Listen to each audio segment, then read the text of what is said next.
मित्रांनो, स्वलिखित कविता भाग 5मध्ये वसुंधरा अर्थात धरती आज कुणी आम्हास हरवून बसले ह्या भावना व्यक्त करते.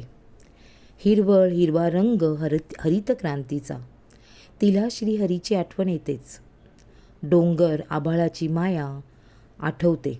त्या पलीकडे सर्वात आधी लाल मातीचा माय स्पर्श म्हणजेच आई आणि घनदाट जंगलातील जीवन, किलबिल पक्षी, झाडांची सावली, पर्वत, झरे कसे सगळ्यांना एकत्र आनंद देतात, सुख देतात हे शिकवणारे आपले बाबा ह्या कवितेतून व्यक्त करते. ऐका.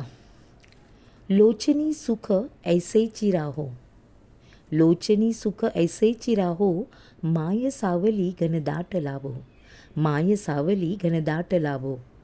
वाट वळणाची सावली आपुली, वाट वळणाची सावली आपुली, डोंगर आधार नील आभाळ माय, डोंगर आधार नील आभाळ माय.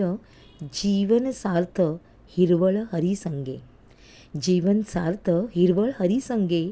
लोचनी सुख ऐसेची राहो, लोचनी सुख ऐसेची राहो.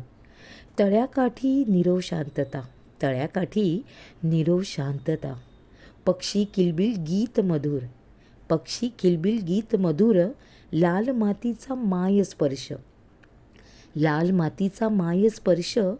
जंगल घनजीवन एक रूप बाप सांगे, जंगल घनजीवन एक रूप बाप सांगे.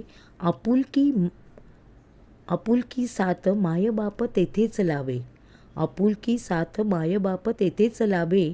लोचनी सुख ऐसेची राहो, लोचनी सुख ऐसेची राहो, लोचनी सुख ऐसेची राहो.